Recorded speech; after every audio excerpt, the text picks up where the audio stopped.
I went back to read the few sentences that were printed in the shul newsletter the week that Michael passed away, just to remind myself of the years, what years it was that he served the shul in different capacities.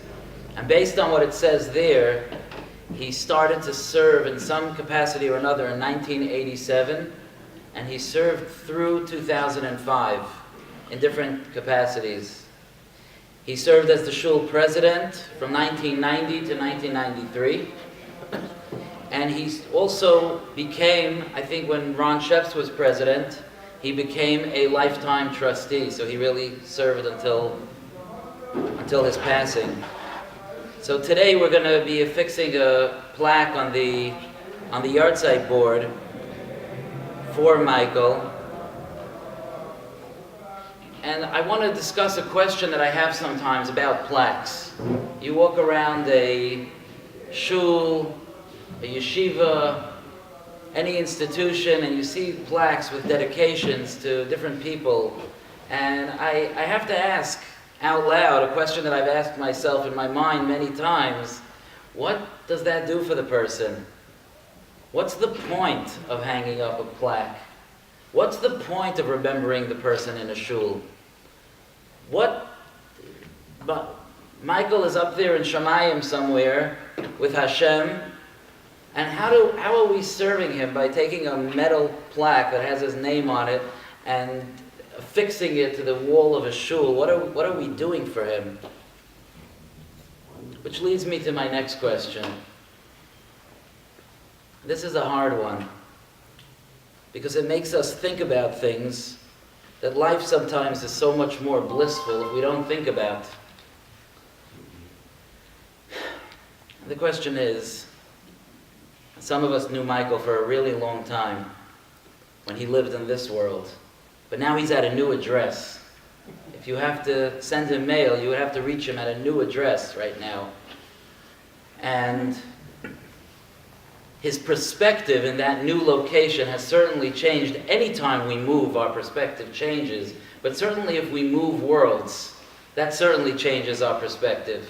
And I think we could be sure that from the place that he's sitting now, when he looks at his life, and when he looks at us, and when he looks at our shul and our community and our future, I'm sure he sees things from a much clearer perspective that can probably be instructive to us that are still left here in the fog. So here's my question. If Michael were able to speak right now from his new address, what would he say to us? What message would he give us? What would he want us to know?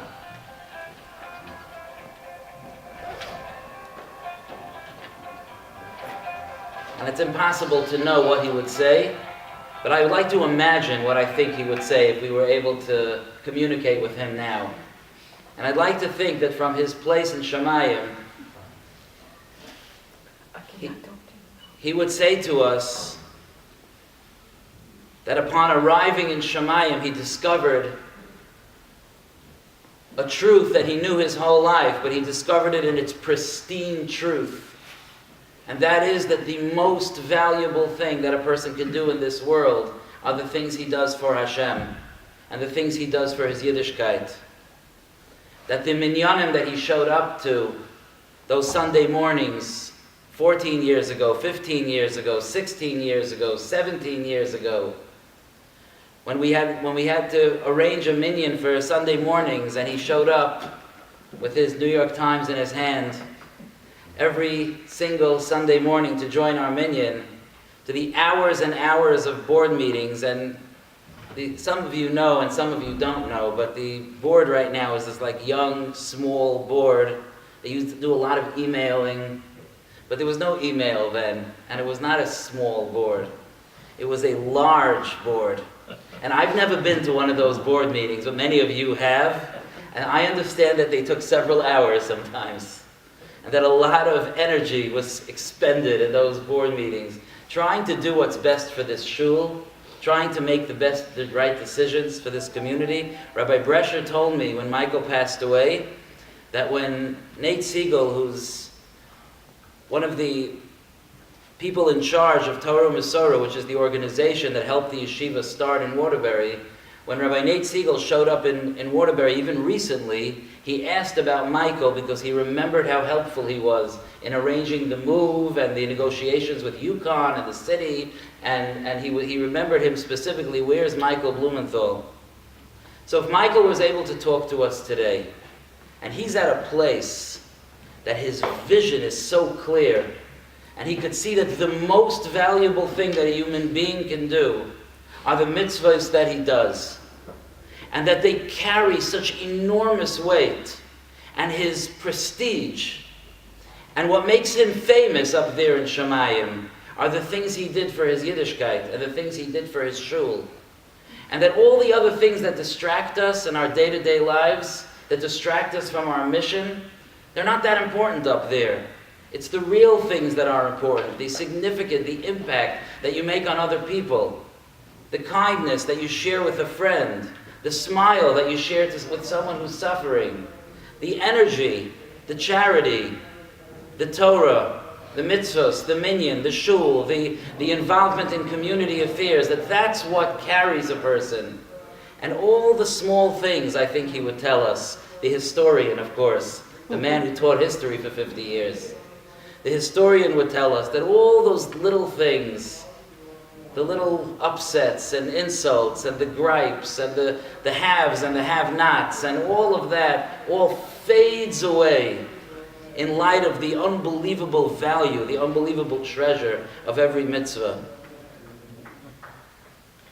The Navi Yeshaya talks about having a zeicher, a remembrance, in a shul. He talks about it in regard to the Beis HaMikdash. And he says, "V'nosati lahem bevesi uv'chaymoisai yod v'shem." And I will give to them in my home and within my walls a place and a remembrance. Toiv mibanim u'mibanois, that's better than sons and daughters. Shem oilam etein loy, an everlasting remembrance I will give to him. Asher lo yikares, that will never end.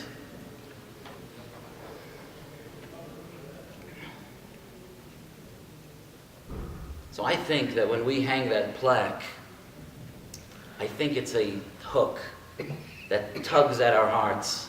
And I think that every time we see his name on the wall, I think it reminds us, very, very valuable thing about a plaque. I think the plaque reminds us of the person, and it asks us the question in the voice of that person, and many of us can still remember his voice, and asks us that question. I am being remembered in this shul for the things that I did for Yiddishkeit, for the things that I did for Hashem. What will you be remembered for? And that tugging affects us, and I believe that when we feel that tug, we also know that he feels that tug. Because every time a neshama makes an impact, even today, it rises a little higher.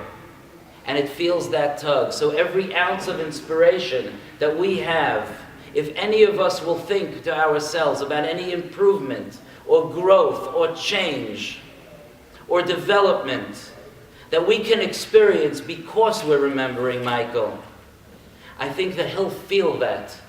And he'll know that, and that's the greatest gift that we could send him, and that's the greatest thing that we can do in his memory. Thank you.